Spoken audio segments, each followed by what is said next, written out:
धीर्धैनं श्रवणपटे यतिवरा महावाक्य जनार्दन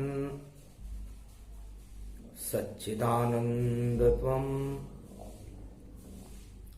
शरणं ब्रजेश यादवेन्द्रं दयादातं पुंडरीक्षा क्षीरसागरशयनं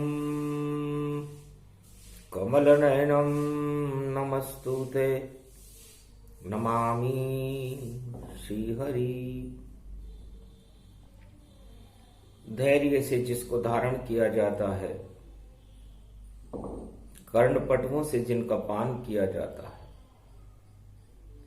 ऐसे सच्चिदानंद भगवान श्री यादवेंद्र सरकार को मैं नित्य ही चिंतन करता हूँ, नमन करता हूँ। जिनको नमन करने से मंगलादि मंगल तो हो ही जाते हैं, साथ ही में बहुत बड़ा बल मिलता है मनुष्य। वाणी ब्रह्माणी करो,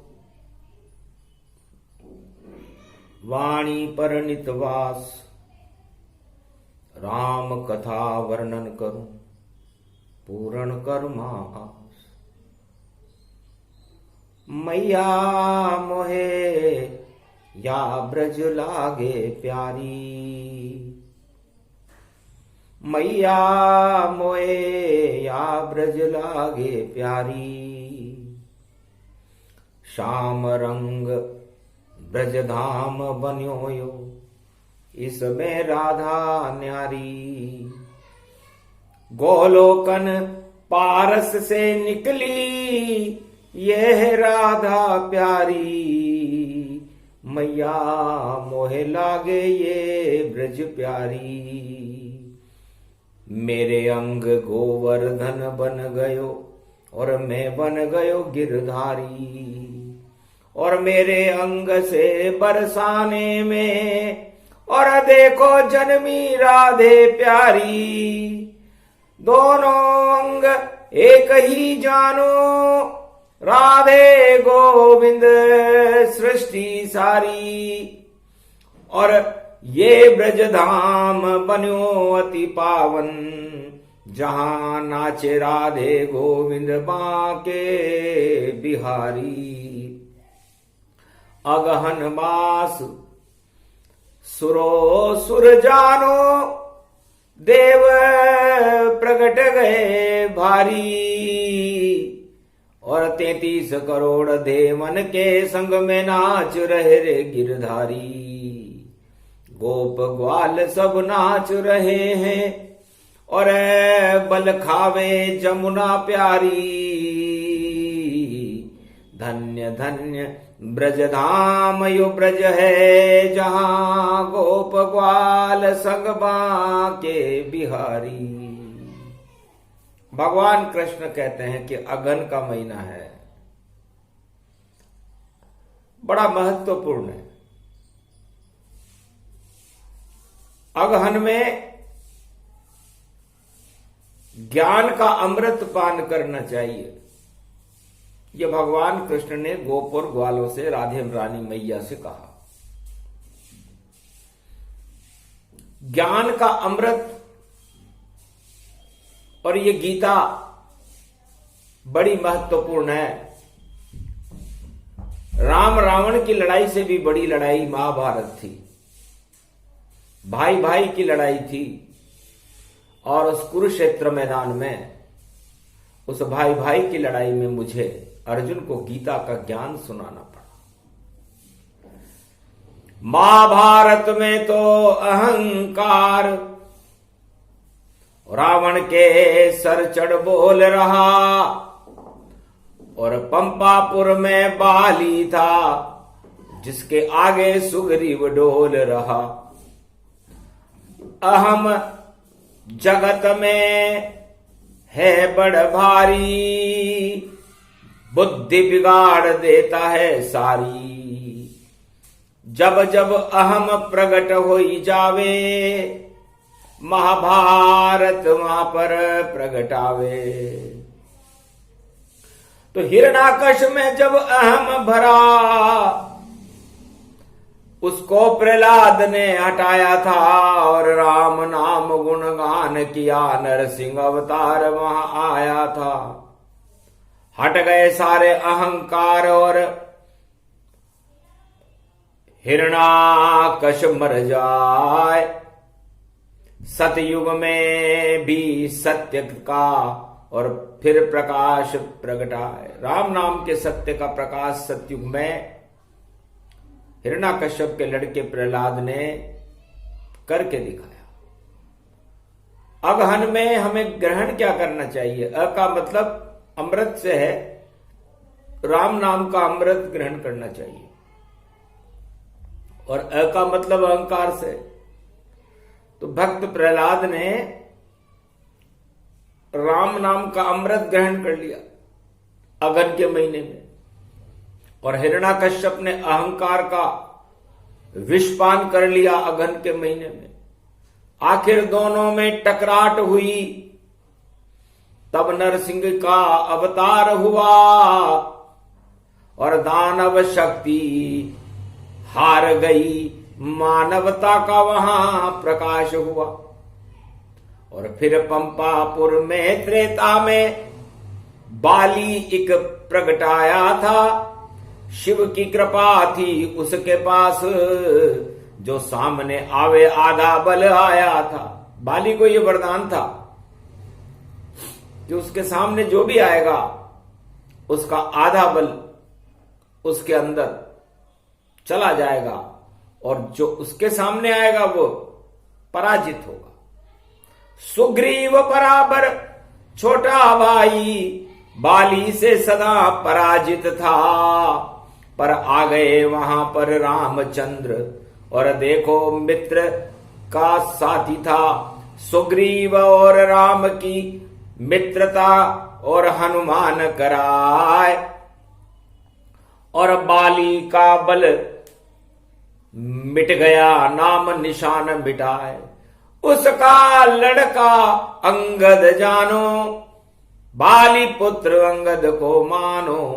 मरते मरते कह गया, और आओ दर्शन दो श्री राम, मेरा पुत्र ये अंगद है और इसको पुत्र ही मान।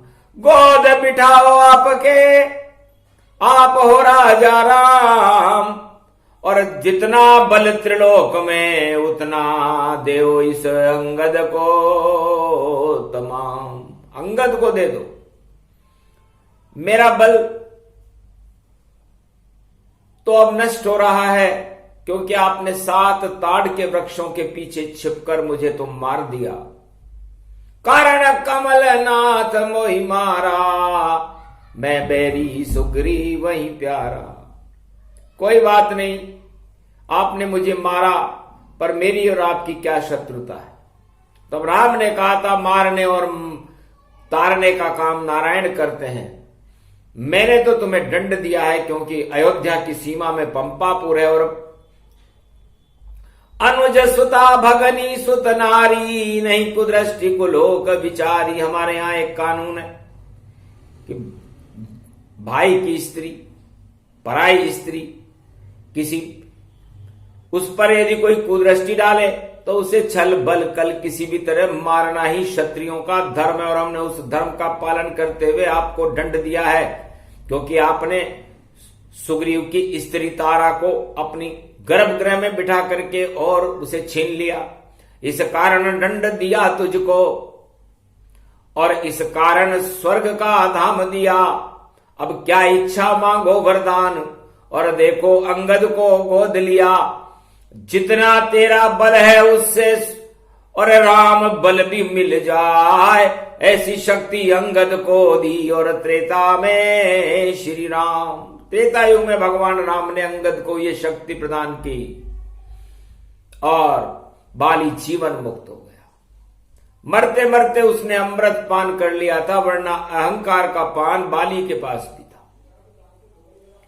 और त्रेता में रावण और 10 सिर दशानन जान। शिव का परम भक्त था रावण और बड़ा चतुर विद्वान, पर फिर भी आतंकवाद को घर घर में फैलाता था और अहंकार उसको था इतना, अपने को बड़ा बताता था। तो राम के आगे कट गई उस रावण की नाक। अरे 2 टुकड़े हो गए शरीर के, 10 सिर हो गए साफ, सियावर रामचंद्र शंकर हरिओम। तो अहंकार की नाक कटे श्री राम ने त्रेता में काटी, और द्वापर में श्री कृष्ण प्रकट गए और धृतराष्ट्र की शक्ति सारी काटी। अहंकार कौरव दुर्योधन और धृतराष्ट्र सरकार, और गीता ज्ञान अर्जुन सुना दिया तो नष्ट हुआ धृतराष्ट्र। कौरव नीति और चक्रवर्ती सम्राट धृतराष्ट्र का पतन हो गया, अहंकार से हुआ था। पुत्र वधू की साड़ी खिंच रही और राजा धृतराष्ट्र मौन हो ही जाए, और अपने पुत्रों की हाँ में और देखो हाँ मिलाए, और गलत सलत जो भी कर ले वह सब कानून बनाए। ऐसा अहंकारी राजा था, नाम जिसका धृतराष्ट्र कहा है। और राजताज सब पांडव छीने और अज्ञातवास पहुंचाए, खाने को भी दाना नहीं मिला, और दिख जाए तो फिर 12 बरस वनवास में जाए। ऐसा कानून पारित करवा दिया कि अज्ञात रहो 12 वर्ष तक, अगर दिखाई दिए तो 12 वर्ष फिर जाना पड़ेगा, 5 गांव छोड़ करके 1 गांव भी नहीं मिलेगा। इतना अहंकार भारत के किसी राजा में देखा नहीं गया जितना धृतराष्ट्र में देखा गया। इसीलिए तो महाभारत है। भाई भाई की लड़ाई थी, कौरव और पांडवों की लड़ाई थी। इसलिए भारत में भाई भाई की लड़ाई अच्छी नहीं होती, गृह युद्ध अच्छा नहीं होता। भारत विश्व की किसी भी सेना को विजय करने में सक्षम है चारों युगों में। लेकिन भारत में यदि गृह युद्ध हो जाए और कोई राजा उस गृह युद्ध को प्रकट करे तो उस राजा का और उस ताज का पतन हो जाता है। ये वेद प्रमाण है द्वापर में कि धृतराष्ट्र राजा का पतन भाई भाई की लड़ाई के कारण हुआ। सारे योद्धा मारे गए, द्रोणाचार्य, भीष्म, कर्ण और अब बड़े बड़े वीर बलवान 18 क्षोणी सेना मारी गई थी। और इतना घमंड अतिजान, बड़ा घमंड था दुर्योधन को और धृतराष्ट्र को कि मेरे बराबर शक्तिशाली कोई भी नहीं है। और पांडवों को तो उसने पूरी तरह कुचल दिया था, एक बात भी नहीं सुनी और दिया उन्हें वनवास। पर देखो श्री कृष्ण बांके बिहारी आ गए पांडवों के पास, और अगहन के महीने में गीता पांडव अर्जुन सुना दई, और महाभारत में भारत की और देखो विजय कराई दई। तो विजय हुए पांडव सब सारे, हार गए कौरव सब सारे। जितने अहंकार कौरव में इस कारण गए हार। शकुनी की चालें नहीं चली और सभी चाल बेकार। इसलिए अहंकारी लोग बड़ी बड़ी कुचालें चलते हैं और उनकी कुचालें नष्ट हो जाती। और कलयुग में भी अहंकार सर पर चढ़कर यहां बोल रहा, सर पर चढ़कर यहां बोल रहा। घर घर में शकुनी खड़े हुए और चालों का नया दौर रहा। अब चौपड़ सार पास सारे शतरंज बिछाई जाती है, और अहंकार के बलबूते पर और देखो शक्ति प्रगटाती है। तो ये तो सदी 21वीं और पतन हो या अहंकार। सारे घिन घमंड जितने जगत में सब हो बंटाढार। एक नाम अवतार है, नाम कल की अवतार। घन घमंड का नाश करे और भारत बने सरकार। भारत नहीं, पूरे त्रिलोक की सत्ता जिसके हाथ में है, ऐसे त्रिलोकाधिपति नारायण अगन के महीने में ये गीता की वाणी का प्रसंग स्वरूपण है, क्योंकि जब अगन शुरू होता है तो महाभारत की शुरुआत होती है और उस महाभारत का पतन, अहंकार का पतन होता है और पांडव शक्तियों की विजय होकर के और जय जयकार होने लगती है। चारों युग का आंखों देखा हाल बता रही वाणी, और शंका हो गई थी रावण को, और देखो अवध राजधानी, ये तो अवध का राजकुमार है, और इसको क्यों बनवास दिया, और राम लखन सीता जंगल में इसने क्यों यहाँ वास किया।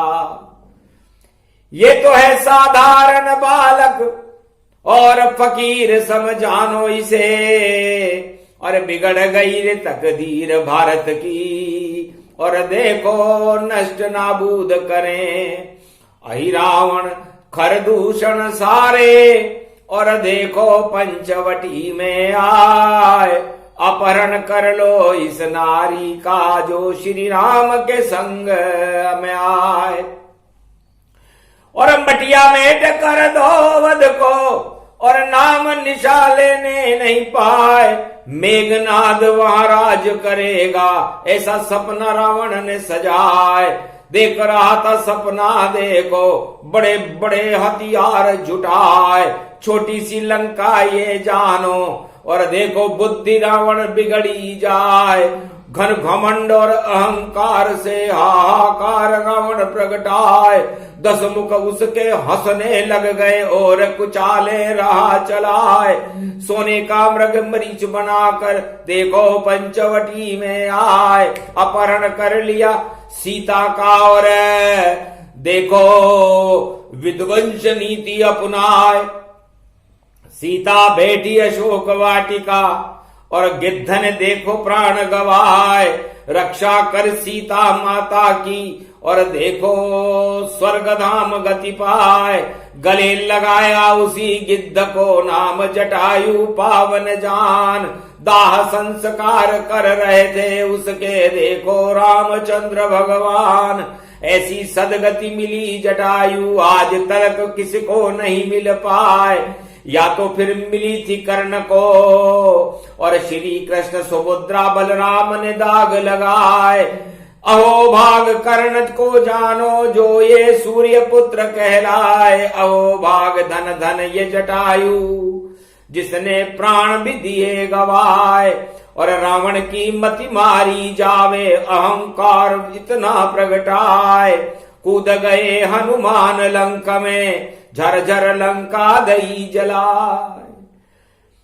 अरे 2 ही बंदर काफी रावण तेरी लंका बंटा ढार, अगन मास में बोल रही वाणी, और तेरा होगा बंटा ढार, जो भी अहंकार अपनावे उसका पतन शीघ्र तत्काल, जल्दी हो जावेगा पतन और बोली वाणी ये सरकार।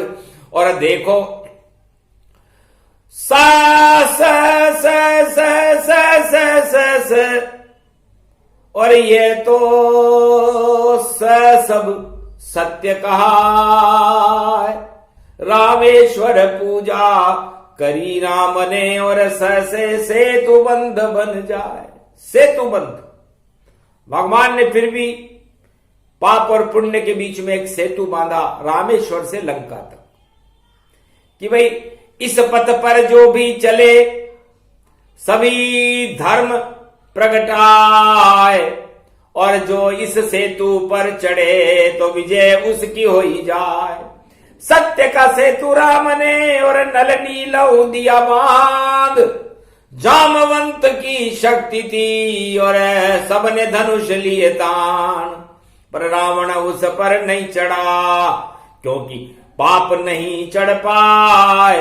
सत्य के सेतु पर वही चढ़े जो पुण्य राम कृपा प्रगटाए। राम की कृपा के बिना सत्य बंध उस सेतु के ऊपर भगवान शिव और राम की आज्ञा थी कि कोई चढ़ नहीं सके, इसलिए रावण सेना नहीं चढ़ी और चुना आकाश का मार्ग।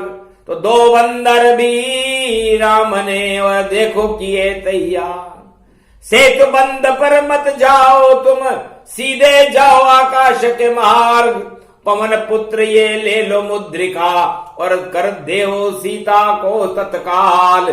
पवन पुत्र उड़ी जब मारी और देखो सुरसा रही प्रगटाए। हवा में हवा पवन पुत्र हो गए, हवा में हवा मिल गई जाए। अरे पवन में पवन मिले जब भारी, 49 करोड़ पवन चल पाए। हवा की लंबाई और देखो बड़े बड़े तूफान उठाए। छोटी हवा बन गए हनुमान जी और सुरसा मुख से बाहर आए।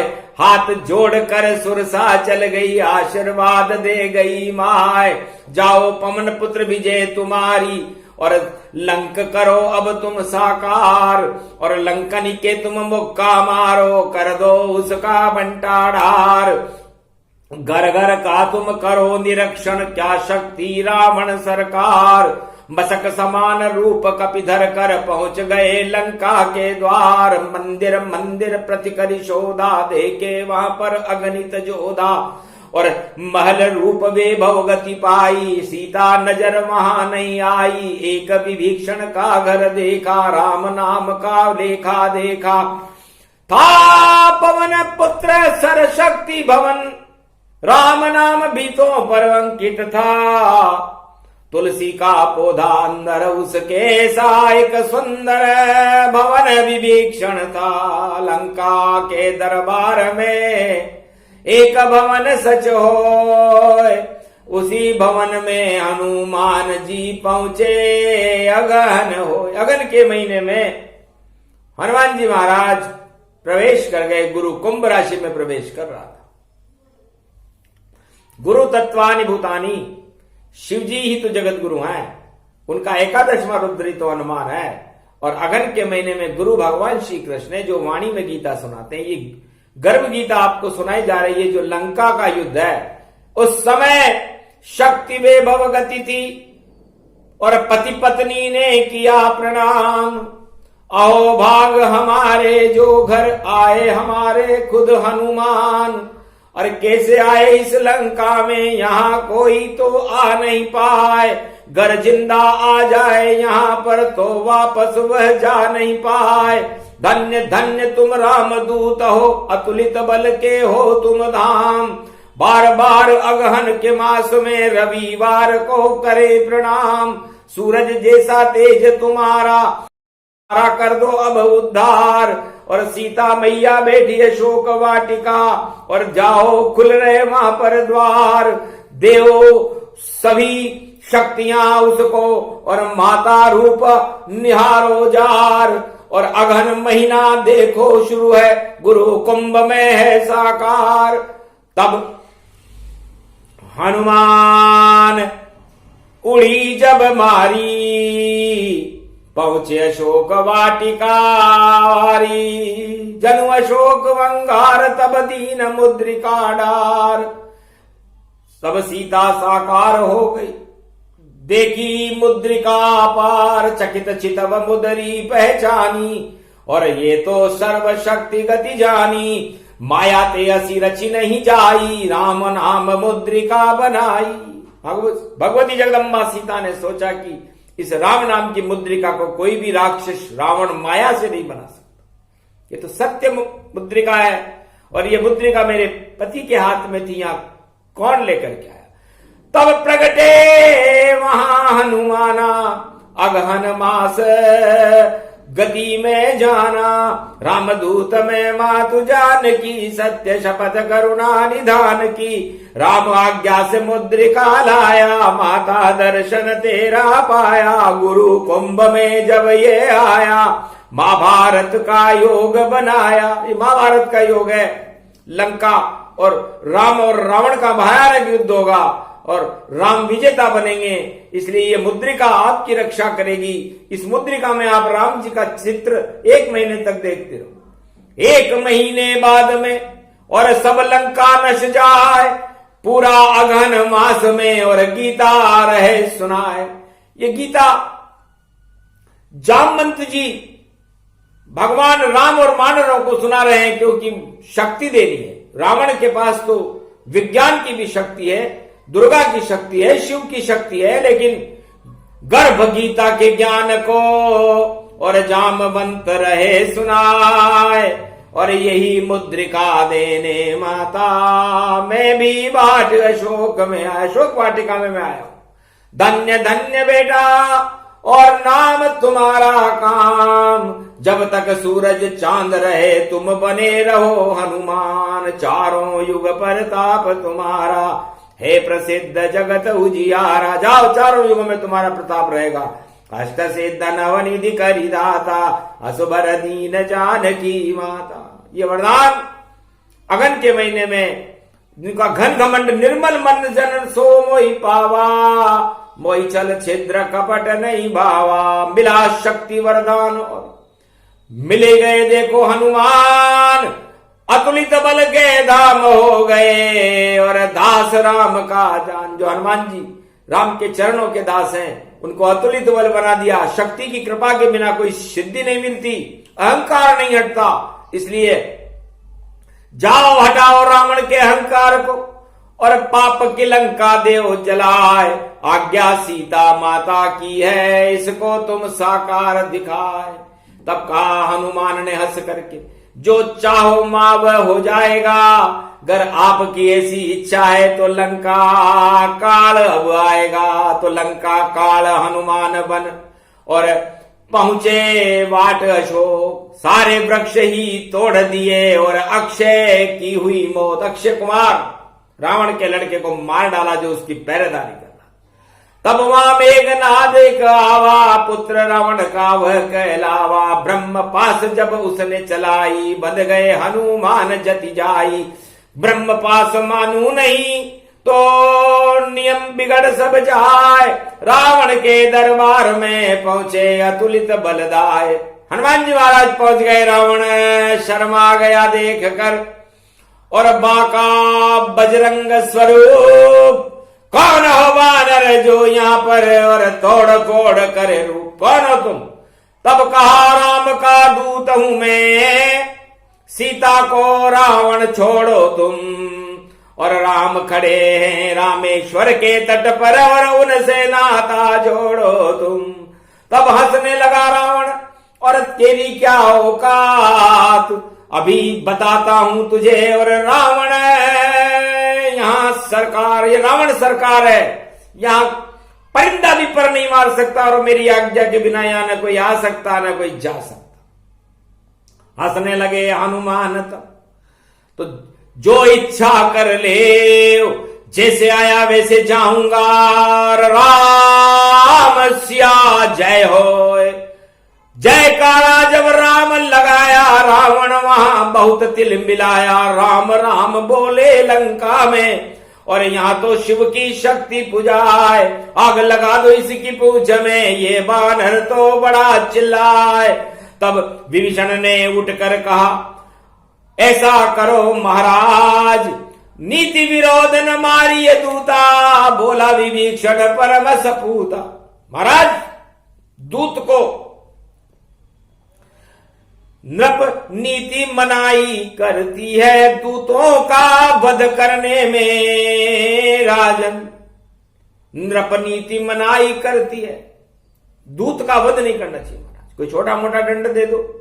तब कहा, बैठ जाओ विभीषण, ये तो रावण की मौज हुई और आग लगेगी इसकी पूछ में। और देखो सूझ और बूझ हुई।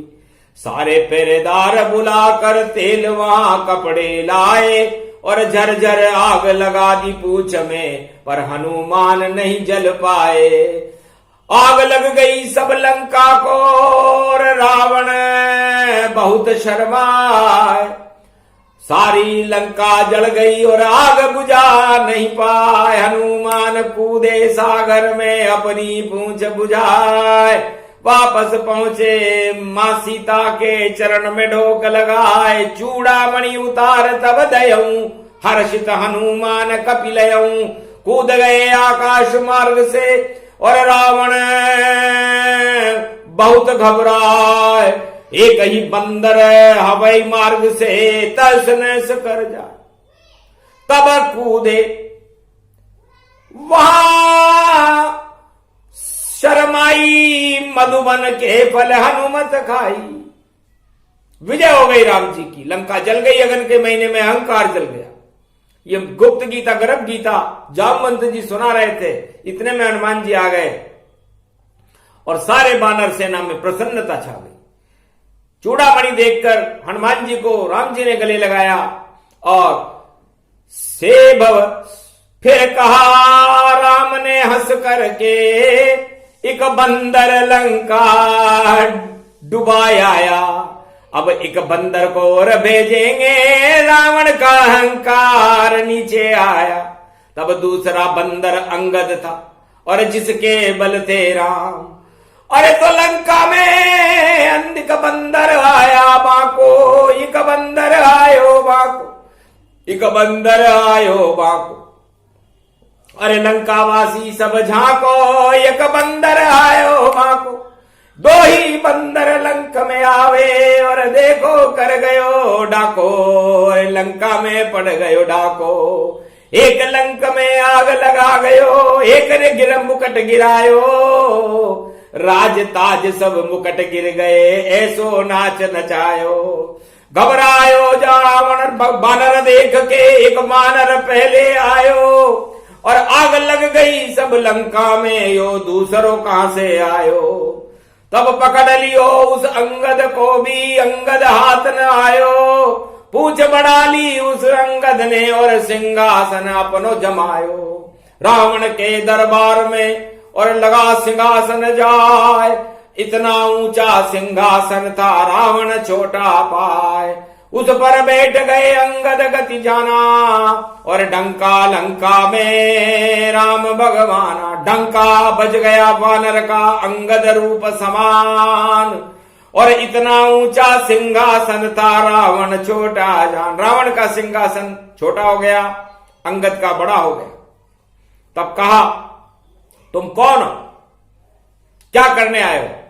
सीता को वापस कर दो तुम, इतना ही करने आया हूं। और बहुत छोटे हो रावण तुम, मैं बाली का पुत्र कहाया हूं। बाली मेरा पिता था, वो तो गया स्वर्ग के धाम और उन राम की गोद में बैठकर मैं कर रहा हूं राम राम। तू भी जप ले राम को और सीता को दे छोड़। घन घमंड तेरा घटे और टूटे तेरी डोर, वरना तेरी डोर टूट जाएगी। इसी वक्त दे दे सीता को, वरना लंका चक्री सम घुमाऊंगा। गर राम शरण में नहीं गया तो तुझे पाताल पहुंचाऊंगा। पर आज्ञा इतनी है नहीं मेरी, और मैं तो लंका उलट पलट कर जाऊं। और गर कर ले तू भी तेरी शक्ति का, और मैं भी अपनी शक्ति दिखाऊं। गर मेरा पांव उठा दे रावण, तेरा कोई भी योद्धा उठा देगा तो हार जाऊंगा सीता मां को मैं, और राम को यहां बुला लूंगा। गर मेरा पांव न उठ पावे तो तेरा घमंड टूट सब जावेगा, और तेरी लंका नश जावेगी और 1.25 लाख खप जावेगा। और अंगद के पांव को और देखो लंक में दाल, अरे पावर फसाया लंका में तो लंका आ गया काल। बड़े बड़े योद्धा उठ पावे और पाव टिका नहीं कोई पाए। अरे देखो अंगद पांव जमा था जिसको कोई हटा नहीं पाए। हार गए सब योद्धा रावण के, रावण भी मन में घबराए। खुद ही सिंहासन से उठकर आया, देखो पांव उठाए। तब का अंगद ने हंस करके, अरे तुम कैसे मूर्ख राजा हो, हम तो छोटे मोटे बानर है और दास के पांव उठाते हो। हम तो राम के दास हैं और तुम हो चक्रवर्ती सम्राट। अरे क्यों उठते हो सिंहासन से, लुटेंगे तेरे ठाट। तू राजा है कि हज्जाम है? इतना अहंकार तेरा खत्म हो गया, तेरे योद्धा खत्म हो गए, मेरा पांव नहीं हटा सके। राम जी के दास का पांव नहीं हटा सके तेरे योद्धा, राम जी से क्या लड़ेंगे? यही युद्ध का फैसला, हार जीत हो जाए। अहंकार हट गया रावण का, रावण गया घबराए, अंगद वापस पांव उठाया, रावण से नहीं हाथ लगाया। अरे दासों के पैर पकड़ने में और क्षमा मांगना अच्छा नहीं। तू रावण की सरकार है या तेरा घमंड अवतार नहीं, सब घमंड तेरा हटा। तू रावण सरकार और क्षमा मांग रहा है मुझसे क्या? मैं अंगद हूं अवतार, मैं अंगद हूं और मेरे पांव को तेरी कोई भी योद्धा नहीं हटा सका। तू रावण सरकार है लंका का और मेरे पांव को छूने आया, तुझे शर्म नहीं आती रावण? इसलिए तेरा घन घमंड और अहंकार जाता रहा और हार जीत हो चुकी है। तेरे योद्धा मेरे पांव को नहीं हटाने से सब हार गए हैं, इसलिए विजेता बन गए राम जी।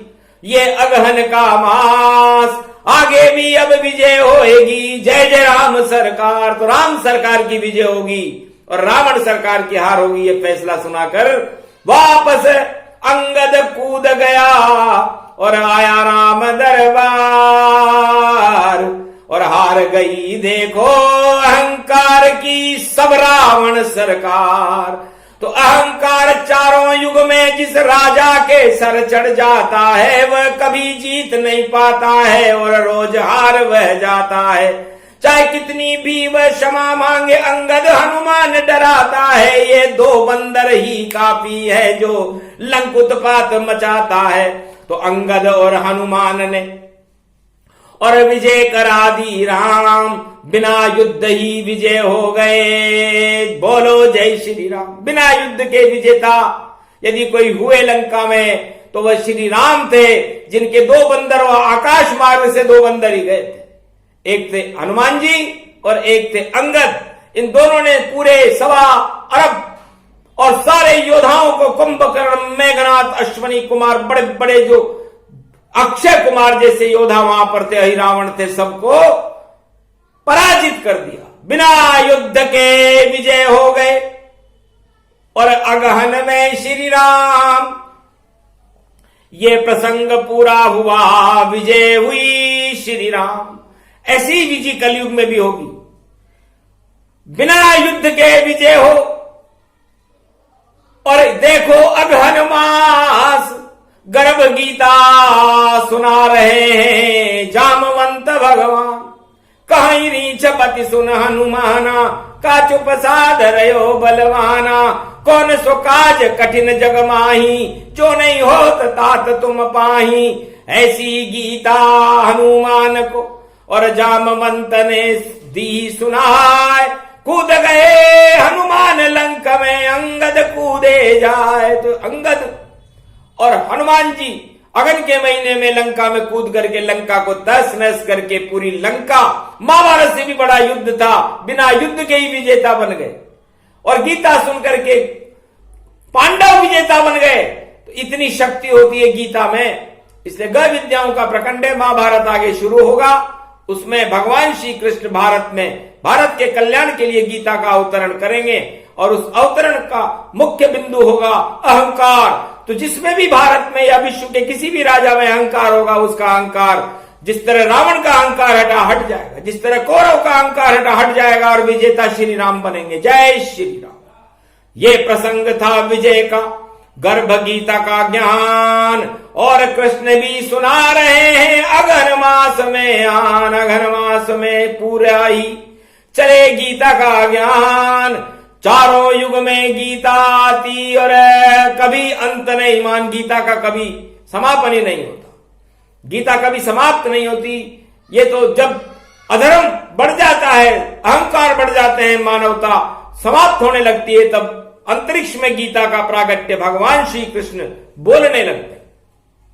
इसलिए गीता वाच्य ग विद्याओं की शक्ति महाशक्ति है। और इस शक्ति का भारत में पाठ करने से सारे अहंकार हट करके जितने भी पड़ोसी मुल्क हैं उनका अहंकार तोड़ने वाली ये शक्ति है। इसे गीता कहते हैं और ये ईश्वर की शक्ति है। ईश्वर वाच्य गीता ज्ञान च भारत अभ्युत्थनम धर्म क्षेत्रे कुरुक्षेत्रे धर्म रक्षते रक्षते भारत रक्षते पांडव रक्षते कौरव भक्षते अहंकार नष्टते नष्टभष्टम च अहंकारम रावण कुंभकर्ण मेघनाद नाशम कौरव सेना नष्टति नष्टति भष्टति सर्वशक्ति वेदोक्त भक्ति अवत्तम महात्म सर्वशक्ति अहम ब्रह्मास्मि जगद्गुरु भगवान श्री कृष्ण वाच्य गीता नमम नमम भारतम भारत रक्षते।